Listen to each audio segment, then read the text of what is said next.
It's simple, John. You go to iTunes, you leave us a review. Even if you listen somewhere else, leave us the iTunes review so we can get the question in there. 5 stars. Yeah, do it. All right, here we go. Mailbag questions. First up, this is from Mulligan 1992. Love the show. 49ers, could the 49ers potentially fleece the Bears again by driving up the price and interest in Wentz and making the Bears overpay for him when the Niners have no interest in considering him? This Bear fan hopes not, but Ryan Pace seems destined to make another move that surrenders a lot of draft capital. First of all, can I ask, before we address that question, does Ryan Pace deserve this rep? I was listening, I know you listened to the Justin Herbert interview on Pardon My Take. They were talking about Ryan Pace like he's going to give J.J. Watt a $150 million contract. Ryan Pace just has this rep of like he'll just, whatever anybody else is going to do, he will do it times 2. It's not fair. You know what's crazy is since they've had Nagy, they've been pretty successful. Like they don't have a losing record, and he gets talked about kind of like he's the Freddie Kitchens of GMs. I think part of it is just you don't shake when you miss on a quarterback.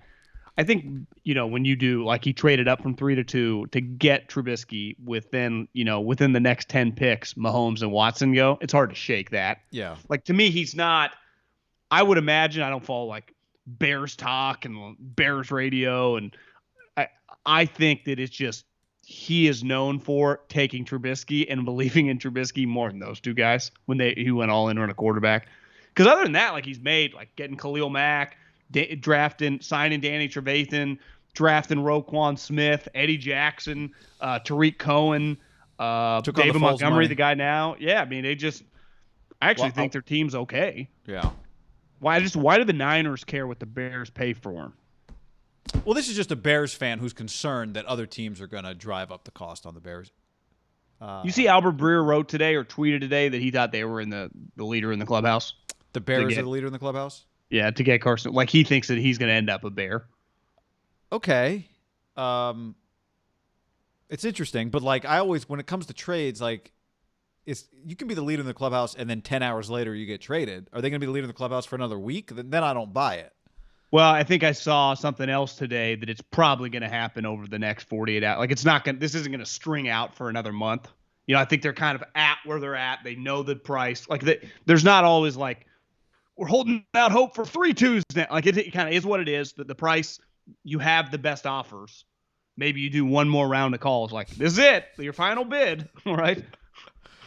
Do you think the Bears are going to end up trading a 1? I feel like they are. Well, I think they don't. I think they go 2-2s. I would imagine that the Colts have gone like this. The Bears are desperate. They got to have this guy. And I actually think if you're going to make a desperate swing, getting Carson Wentz is a pretty good desperate swing, right? Because there is a high upside with the player. To me, the Colts, you spent all these years building the team. Like, do you want to risk it all for this guy? Like the Bears they have to try to win and get a quarterback now to shake the pace and the Nagy with the Trubisky thing. The Colts, it's like, just stay patient. Like it'll present itself where you feel more comfortable paying. Like if you don't feel comfortable paying for this, I wouldn't even fuck with it. Yeah. Because you can just sign Jameis for $10 million and probably make the playoffs. Like you have other options to not ruin multiple picks. Your GM's too good at making picks for a guy that might not be good. I don't think you can risk it on Carson Wentz if you're the Colts. I think we talked about this a little bit on the last pod, and I'll say it again this way. The Colts are desperate for a quarterback. Like this team needs a quarterback. The Bears organization is desperate in terms of like it's time for them to.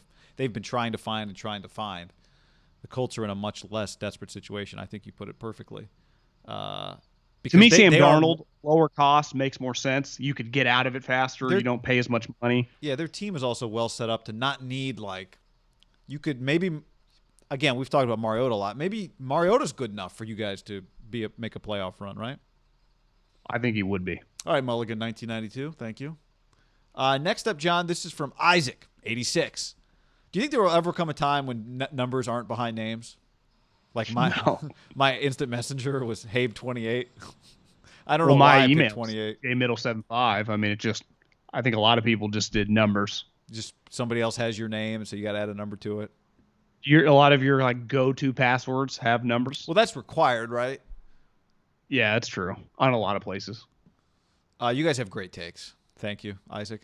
Question for the mailbag. If Wentz, there's a lot of Wentz here. If Wentz is a problem in Philly and the Eagles are willing to trade him, Why didn't they just keep Peterson? Peterson seems like a coach that could help the team get back on track, but now they're in full rebuild mode. Are the Eagles so bad that they have to blow it all up and start over? Fair question, right? You two guys hate each other. You get rid of both of them? Yeah. I think Jeffrey Lurie alluded to this when he fired Doug. He's like, does he deserve to get fired? Probably not. Right? It's very bizarre. He said that. He said that. And one of his points was, I think, looking back, is Doug, being a coach, you're kind of living in the moment, and we need to reset the franchise. So they were going to blow it up. And it's not fair to have Doug, who is not like cool with being a coach of a 2-win team. Like you saw last year, it felt like he was ready to jump off a bridge, and they were right in the playoff mix with like 4 wins into December. So I think they hired this guy, Sirianni, who worst press conference since Tom Sula. But I think he understands that like getting destroyed on the Eagles are going to suck, but they're going to blow it up. And I think they wanted a coach that they could blow it up with and ultimately fire. Like Doug didn't necessarily get fired because of Wentz / performance. I think it was just overall they were going in a different direction, and they were almost like letting him out to potentially become a head coach again, maybe. Yeah, I mean, part of that. I don't think when somebody on the inside decides something, they usually have more information than those of us on the outside.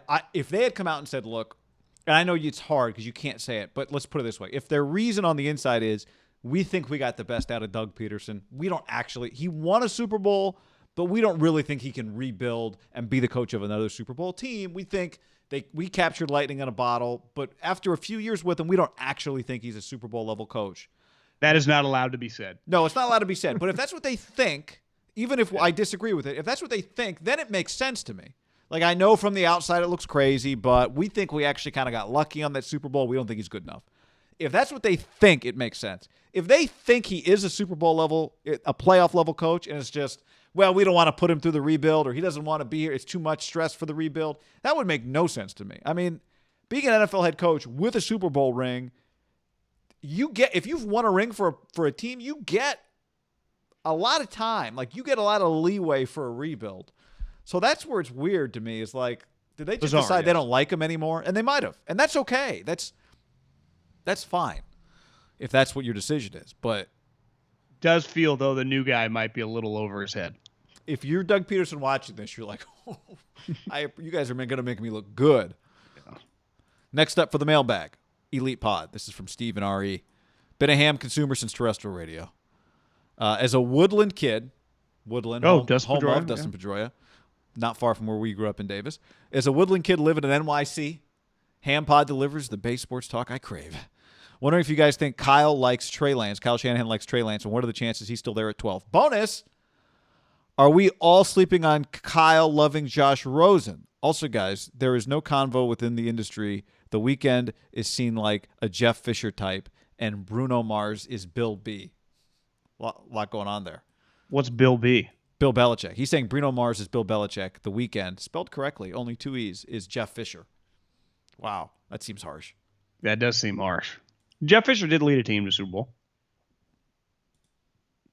Remember 1 yard tackle? Yeah, I do remember. Lorenzo was on that squad. Neil. Okay, so what do you think here? First things first. Do you think what are the chances Kyle likes Trey Lance and he's still there at 12? I would say that he's there at 12, extremely low. Yeah, I would say it's a pretty big unknown right now because, like, could the Eagles draft a quarterback? Are the Falcons going to draft a quarterback? Because the Lions probably aren't, but could they? Like, there are a lot of wild cards in the single digits. Are the Panthers going to? Could all these teams pass? I don't know. Do the Niners have to trade up to get the guy? Does everyone like Trey Lance or no? I think there's a lot of unknowns on Trey Lance.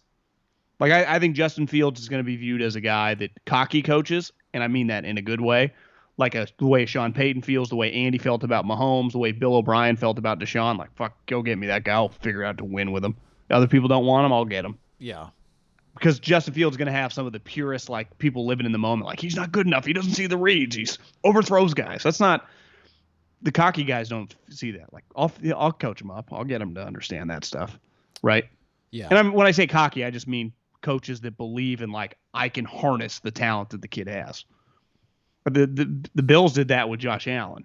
Trey is like kind of be a combination of some of that, some of like he was really good, but he only played 1 year. Smaller school, I mean, really small school, right? Relative to even like we nitpick BYU, didn't play anybody that relative to North Dakota State. That's a pretty big separation, right? Yeah. Sometimes I wonder, are people going to be afraid of missing on Mahomes again? And as like a general conversation, you could say, yeah, but I have a hard time seeing a GM sitting down going, I like this guy more than I like Trey Lance, but I'm going to draft Trey Lance out of the fear that I'm missing on Patrick Mahomes. Just because physically he has so many, his talent is just incredible, right? So I don't think that actually translates to somebody drafting Trey Lance, like out of fear that he's something that they don't see. So the question is, will multiple teams see it in him? And the other question is, like, does Zach Wilson just go 2? Or does Justin Fields go 5? Are 3 quarterbacks off the board by the time you get to 5? If so, have a hard time seeing Trey Lance last till 12. I think sometimes you think that we did once upon a time with the Baker, Sam Darnold, Josh Allen, and even Rosen, and they were all kind of spread out through the top 10. Yeah. I think it's easy to be like, oh, they're all going to go 1, 2, and 4. And then that's not sometimes the way it happens. That's where I'm saying right now in the middle of February. I mean, this is not great. Like, talk radio, take a stance. I think a lot of these teams, like I would bet the Jets right now are doing a full-on in-depth study of like LaFleur. You take Sam Darnold, watch every snap he's played in the pros. Hell, even watch maybe senior year or is that last year in college. Then put him up. We won't waste time on Trevor Lawrence. But the other 3 guys, or include Mac Jones, like where are we, right? Right. And that's what like Atlanta, Detroit, like that's to me what you have to be doing right now to like kind of gauging it. And I think all these teams are working through it, including like the Niners. Like if Kyle Shanahan is not or hasn't or is not taking part these months before free agency and these potential trades of doing a deep dive ranking of these guys, then they're not doing their job right. Like that is much more important for Kyle Shanahan right now to be locked into that than like ranking the free agent guards. Right. Especially because part of the conversation is not will they be there at 12, but do we like one of these guys enough that we can trade up for them? Should we consider that? Yeah, because if I can trade up to 6 or whatever, even if I got a part with a future 1, if we believe in this guy and you think he can be our franchise quarterback, it pencils tenfold, right? Yep. Are we sleeping on Kyle loving Josh Rosen? I don't think we're sleeping on it. Do you think we're sleeping on it? No. Yeah, I'm not expecting much out of that. I do think Josh would have a decent chance to be a backup, though. Yeah, I mean, but we didn't get to see. It's going to take time. I don't think you can go into the year. This idea, does he like him? He clearly likes him. He's on the team. Thinks maybe there's something there, but you're not going to make him the starter. I was flipping channels the other day, and they had like maybe it was on Fox Sports or NFL Network, like Turning Point. It's like an hour of the guys mic'd up in the Super Bowl. Mm-hmm. And Brady and Gabbert and clearly like this third string, practice squad level guy. Like that was Josh Rosen. Like Josh Rosen would have been a Super Bowl champion as a practice squad guy with Brady though, and been taking those pictures.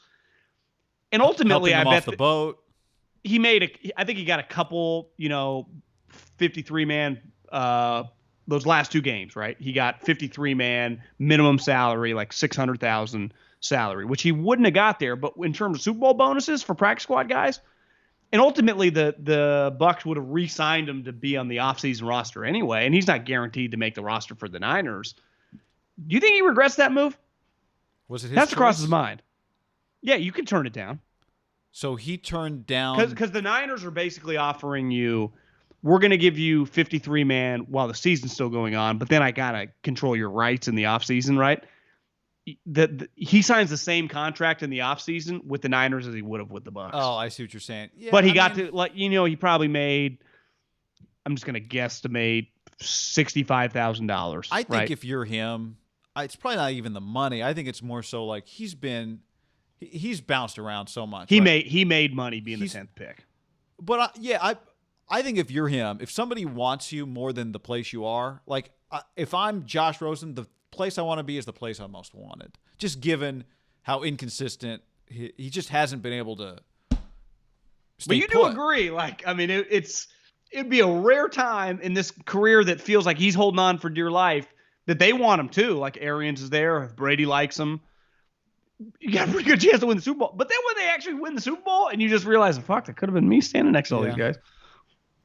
Maybe he didn't. Maybe Brady didn't like him. Yeah, maybe. I just think if you're him, I don't blame him for his primary thing being who. If I think the Niners want me more, the majority of players that late in the season, like the non-playoff team, they offer you to get your rights to move you over. Say yes, but also there was a chance he might end up on the field. Remember, it kind of felt like at the end of that year. That's a big part of it. Yeah.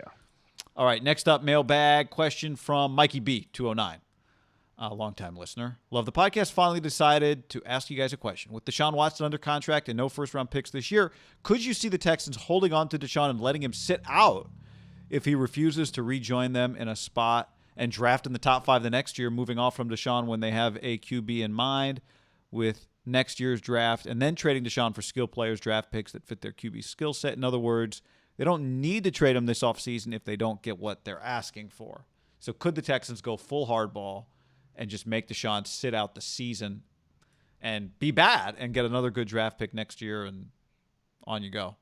That'd be pretty crazy, wouldn't it? Yeah, especially if the Dolphins would give you 2-1s this year. Because you're going to, even if you tank, quote unquote, it's just hard to get a better pick than the 3rd pick, right? Yeah. So you make him sit the year so you can have a good pick next year. But what if you could just get now maybe his point is like, well, what if the Dolphins aren't offering that pick? But because some people DM me like, what's the quarterback class like for 2022? And I'm like, I watch a lot of college football. It clearly doesn't feel as hyped. Like this year coming in, Lawrence was the leader, but Fields was out there. Trey Lance was a name we were all keeping an eye on. Like it definitely does not feel like there is this huge like. That's not the way it plays out typically, right? Once games get played and guys establish themselves. But there are not multiple top 5 picks right now, the buzz in this class, I would say. No, I remember Greg McElroy said this year on a USC game that he thought Keaton Slovis was going to be a first-rounder, which kind of surprised me. I guess this guy, Sam Howell out of North Carolina, gets some attention. Yeah, he's hyped up. I mean, the kid at Clemson's only a sophomore, so he's not even eligible, right, DJ? Uiagalelei, yeah. Mac Jones going pro. LSU doesn't have a quarterback. Florida lost its quarterback. Ohio State lost its quarterback. Guy coming in as a sophomore. I think he redshirted last year, so he won't be coming out for another year. I forget his name. Never have to worry about Michigan. Yeah. I guess they could if they don't get a good offer. Could they just? Part of it's not about the offer. He's not going to give up $30 million. Are they dead set on not trading him? Then this becomes like, to me, it's more about that. Do they really want him to be their quarterback? Which they should want him to be their quarterback. Yeah. So are they willing to just not trade him at all, even if that means week 1 he's not there? To me, he's been, and I've been told this, and clearly it's public, he is adamant it's over. Well, there comes point in times like he cannot show up to OTAs. Like there's a balance of like, you just got to be a bad guy then. No training camp. Like it's, you do have to go a little bit Antonio Brown, right? James Harden, to really force their hand. I mean, James Harden, where it worked, is the Rockets did not want to get rid of James Harden, right? The Texans do not want to get rid of Deshaun Watson, but you can just make it like I'm not. Now, James, he's making so much fucking money, he had to show up. He just didn't try. Deshaun, you can't show up, right? In the NFL, showing up is not smart. In the NBA, you can. It actually helps, right? Just show up, don't even try. Just throw balls like to the front row. In football, the moment you show up, you'll run plays. And because of the nature of the sport, what are you going to do? Like run into a defensive lineman, right? You're just gonna play, right? It's the shittiest sport to like be in no man's. You just have to do what Jalen Ramsey, what Khalil. You got to draw a big line in the sand. Jamal did it. It feels like now. Easier for position players probably than a quarterback, because your quarterback, you're viewed as like the guy kind of carrying the franchise. Yeah, sometimes though, like if the Texans are kind of rebuilding, there's not as much pressure on them if he's not there week 1 to, like Emmitt Smith holds out. Well, the Cowboys need Emmitt Smith, so they're gonna. Yeah. The Texans actually are in a position where they can just. But it does. Wait. It also my issue with Khalil Mack, with Jamal Adams. It's awful business. If you're going to ultimately capitulate and trade the player, great word. You do great, it. Great word. You do it before the draft. Capitulate. You do it before the draft, so you get to realize a draft pick. Yeah. Like to me, if they're going to trade him, you don't do it August 30th. To me, you do it. No, but the next month. This goes back to like they are adamant that like maybe internally they think we are not going to trade him and he'll eventually show up. And it's just That's where he might need to make it ugly right now. Then. Right, Harden, go Harden. Sit with Josina and just start shitting on everybody. Yeah, just offend them to the point where they want you gone. Well, you just sit down with Jeff Darlington at your house and just start talking a lot of shit about Easterby. Yeah. Like you got to go to the root of the problem. And the owner. In control. Yeah, but to me, the owner, I think you go to Easterby clearly is the guy pulling the strings. You just call out his servant leadership. You call out his relationship with God. I mean, you really want to get someone to piss them off? You go after what, in theory, they care about the most, and you talk shit about it, and you call them a fraud about it. He'll get traded the next day. Yeah, I mean, unless the owner decides, okay, I'll get rid of you. Like, to me, part of the reason you got to talk about the owner is because ultimately the owner is Easterby's boss, right? The owner has to be mad enough to say, guys, I don't care what you're doing, you get this guy out of here. But I think the one thing you've seen in Houston, and I think there are parallels like this with the Raiders, is the owner's just like, you guys do it. Like, he let Billy O do it all. He let Scruden do it all. Like, to me, like in organizations like that, like with the Patriots, you after Kraft, you're fucked, right? You talk shit about the Rooney, you're going to get cut. I don't like you talk shit about Mark Davis. If like Gruden likes you, I don't think you get cut necessarily. I don't know. Not if you're a good player. Next up, 10 God 13. Sham God. Wasn't McVay the guy who we thought was going to start the trend of drafting a QB to replace your 3-4 year starter who never won you a ring? Then they signed their guy, Goff. Then they end up trading him for another expensive QB. Can you ever see the league going into a mode of drafting a QB every 1 or 2 years, keep playing your cheapest option until you find a top 5 talent guy? I would love to hear your opinion on the future of the league in regards to how teams view QBs. Hashtag bear down. Maybe this is Jed Fish here. So, what was there? Remind me. I don't. Was there? I think sometimes like an article gets written by like one of the analytic guys. Sounds vaguely familiar, actually. And they kind of they latch onto like a horse that they think could get behind their kind of crazy idea. It feels like a Bill Barnwell, like maybe McVay's young enough and progressive enough to do it. No, actually, he just wants to get sweet players as fast as possible, like most coaches. Yeah, I mean it sounds vaguely familiar, like an article an analytic crew would write. And it's something that, yes, it's great in conversation. Never is going to happen. It's too hard. Remember it's too hard to. That's the thing. It's too hard to find average guys. Well, remember there was a push. Push would be strong, but I think a lot of people advocated in the media that the Browns, when they had the 1 and the 4, take 2 quarterbacks, like take Baker and take Josh Allen, and just see what happens. Let the cream rise. Right. Yep. And like that doesn't make like. In theory, in a vacuum, in the number vacuum, it's like, yeah, well, those 2 individuals have to sit next to each other every day in the meetings. They have to go to practice, and they're both. One of them is supposed to be our starter and like lead the group. Well, they're both fighting over it. The human dynamic element of it all is a disaster. And the 1st and 4th pick make a shitload of money, so we're paying these 2 guys. One of these guys is not going to play. Like you look back, at least they had conviction. They picked the player, and the other guy, Denzel Ward, like they picked their starting corner. Like that was smarter business than just taking Josh Allen or Baker Mayfield. Because whoever's not playing, the moment the guy gets beat out by the other, his value diminishes from the 4th pick. Right. And the other thing I would say is, like, if I'm the owner of a team, I go, wait a second, guys, I'm paying you all this money to make that call before you get them both on the roster. This is what scouting is. Yeah, once we've got them on the team, anybody can figure out who the better player is. Now we're wasting picks. This is not a valuable use of picks. Is to basically say it's a 50-50 shot anyway, so screw it. We'll waste. You know who didn't waste picks? It wasn't a 50-50. Now it is a 50-50 shot, but it's when you hit on a bunch of them in a row that it really, like the Bucs just nailed their first. We've talked about it a lot. They've just been nailing picks for like 3-4 years. Nailing picks. Okay, that's what it takes. So you can't just approach it with like, it's 50-50 anyway. Let's use 2 picks on one position when it's that position. Well, that's I had a buddy in the NFL text me like a couple weeks ago that like called out something I tweeted. He's like, bro, you're better than that. I'm like, bro, I'm just throwing it out for fans. I don't even care. He's like, and then we got into this conversation, and you and I have talked about this with the Tua Herbert situation. We can talk all day long about playing Monday morning quarterback or 16-game season, the hindsight's 2020, and be like, obviously if they could do that one over, they are paid to get that right. They are not paid to like what's their mock draft saying? No, they are paid to rank the players who's going to be the better pro. So they had Tua above Herbert, and even the Chargers, who got lucky probably because they had Tua above Herbert too. That's their bad. Like, that is their job. This is not one of those, I like burgers, pizza, and Chinese food. Well, their job in a draft is like, you have to pick one, right? What's your favorite song? Oh, I have so many. I think college football, right? If you're Saban or LSU, you can, we'll take two of the sweet quarterbacks and that's possible. Yeah. In the NFL, like, you just get the one pick around, and when you're drafting really high and you are going to take a quarterback, I don't want to hear all this like, no.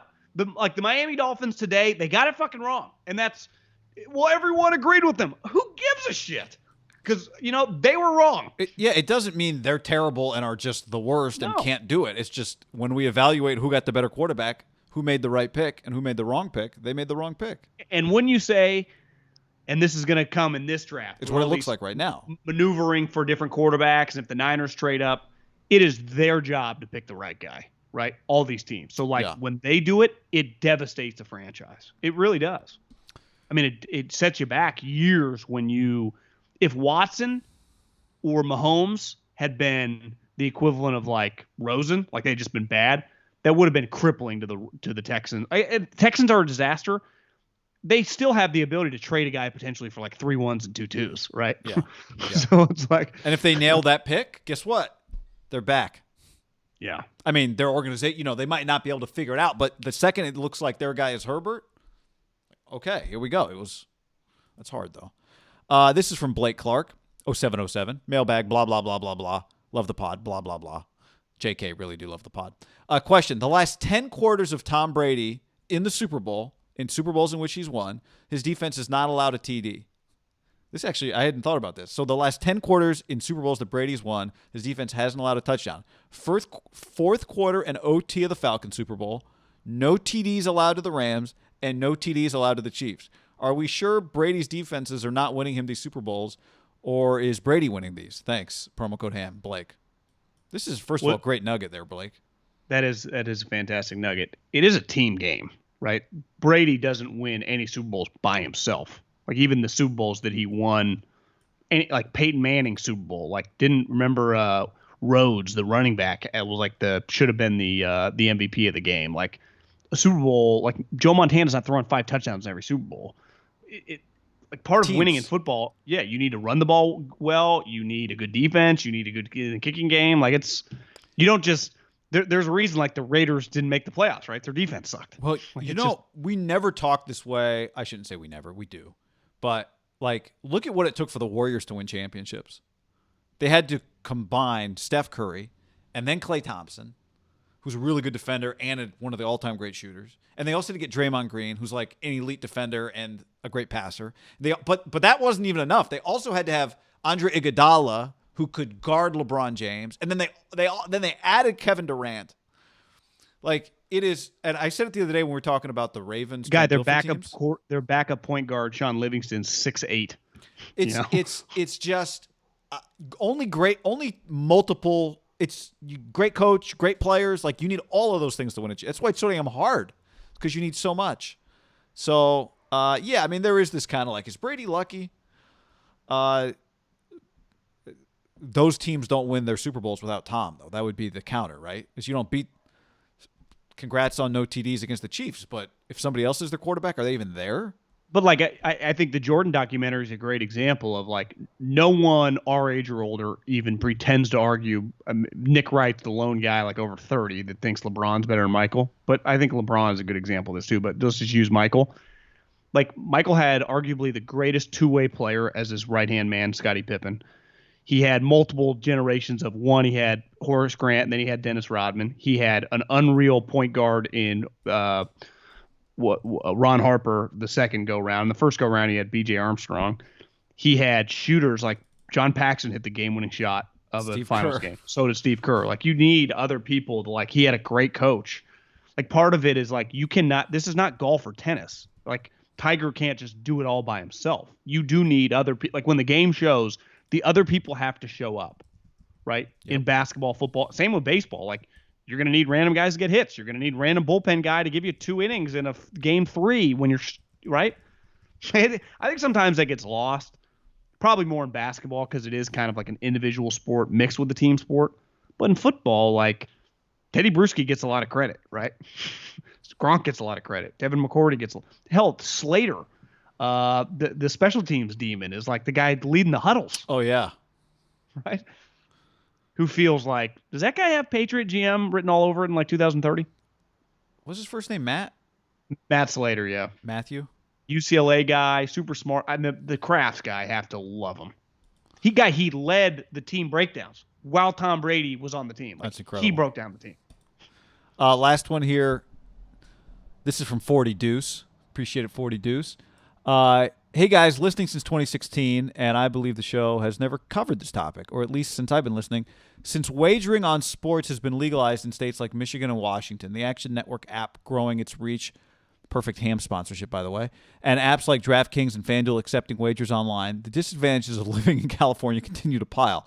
I'm curious as to what your thoughts are on our progress to legalize, as you'd think the tax revenue from doing so would help the state rather than us turning cash into Bitcoin just to get on a Gonzaga SF line. Betting on Gonzaga USF, John. I saw someone on Twitter today said that like Bank of America or Goldman Sachs or one of those originally estimated like 12 months ago that gambling would be like almost a like 1.8 to $2 billion industry. They now, a year into it, seeing that some of these states legalizing and probably able to do projections once the three, California, Florida, Texas, three biggest states are not legalized yet. It's now up to close to 10 billion projection once it's fully legal. Like that's the tax, benefits. Yeah, Sorry, 10 billion per year. Per year, Yeah. $10 billion industry. I was just looking back. Apparently, one of the senators who wanted it on the ballot estimated $700 million a year In the state of California? for 2022, but they can update those numbers. So I would say California might be worth alone a couple billion, in theory. Like I do think there are challenges. I worry that California, because the Indian casinos have a lot of juice, and one thing they can do right now, and they did this for the last ballot, they can do legal paying off politicians, and they have so much power because they generate they can't get taxed, and they have the market corner. Now they don't have sports like gambling. It's different. If I had to guess why they fight it, at least in our state, is because they know the trickle down effect that eventually, cards then wouldn't be far behind. Could there just be casinos in like downtown Sacramento or downtown the Bay Area, LA, San Diego? It does feel like that's inevitable. I do wonder though if we're the last state, because the Indian casinos they make so much fucking money. It's untaxed and they have a lot of juice In and they don't want it. In 2004, the tribe spent $33 million to defeat a ballot measure that would have allowed racetracks and card clubs to operate slot machines. Which, again, to your point, is a little different than that's direct sports competition gambling. to them Yeah, because they don't have a sports book. Right. Five of the biggest tribal donors spent $2 million on political contributions last year. Like if they did it, let's say they were able to get sports books. Well, me and you could just start one downtown Walnut Creek. We could just turn basically a sports pub into a sports book. Why would I have to drive to Cache Creek or Feather Mountain or wherever, right? Right. And their locations are kind of unique. And they're, to your point, like they're hotels that are attached. There's a lot of hotel visits, right? It's not just for them. It's not just the actual gambling dollars. It's the hotel. Sometimes there's golf courses attached, right? I think they're going to go down swinging. And they have the cash to fight it. Yeah. I don't blame them. If I was in their shoes, I would do it 100%. Business at all costs. My problem is, like, if I'm just saying as an independent person, like, why do they get to have the market corner now? Like, it's time. And this is where I think they're just going to get caught in the wave of it's going to be out of their control. And they're going to fight it till the last day. But I would say in the next 5 years, they're probably fucked. But they're not really in the short term. Like, it's not like, even if there is a sports book in the downtown LA, it's not going to have slots. That's not the ruling yet. Maybe that's inevitable, which I do think. Yeah, I mean, the competition of just being able to play poker on your phone, right? I don't know. Does our generation? I mean, I remember in high school, a lot of people would go to the casino to play cards and that kind of thing. But I do think sports gambling is just going to be all in an app, right? Once it's legal, right. But what I'm saying is, will people who are 25 to 35-year-olds now go to casinos for anything in 20 years? Yeah, because you still need things to do, right? To get Buffets? one thing You we've still need learned during buffets to go Corona to? is like you do need like why do we do anything? Just to get out of the house, go do something. Yeah, I mean, I guess, but it's easy to forget that back before Corona, we were all in the house just trying to get everything on our phone. Now we all want to get out of the house. At some point, we'll all just want to stay in the house again. I guess my point is I am just in defense of a casino. Like I don't think the hard casino will disappear because they can bring a lot. They can do restaurants. They can do some games. It's basically Dave and Buster's for adults for the weekend. Right? Yeah. Not but I necessarily do just think for the weekend, but I'm just saying it is an easy weekend hangout, getaway. I've prophesized that if it does just become legal everywhere, that does hurt. Like one thing Vegas has had is they've had a market cornered beside like Mississippi and Jersey. It was the only place you could gamble, right? Well, and they marketed it well and set it up well. I think this is why they're trying. I think this is why they've made such a push to add pro sports teams because they need another reason to pull people in. I think they see it that way too, Vegas. But it's still like you go to the casino having gone over Corona in the Palazzo. There are a lot of other things there: shopping, food, shows. Like it's not just playing roulette, concerts. Right? Yeah. When I was there, the sports book wasn't even open, but there is something Bunny pretty Ranch. cool. A sports book, yeah. I mean, there's a lot of shit going on there. All right. On that note, is that next endeavor? In Walnut Creek, the Walnut Creek Bunny Ranch. Yeah, whatever costs you in Nevada, you quadruple that for the price of paying in rent. They'd be like, no, come to Reno. just follow me over to this truck stop over here, this rest stop. Just cross the border for when I report this income later. If you ever go to the casino, the Talking Stick in Scottsdale, it's badass. Very cool. Casino. It's got golf courses behind it. The Suns. Yeah, it's pretty sweet.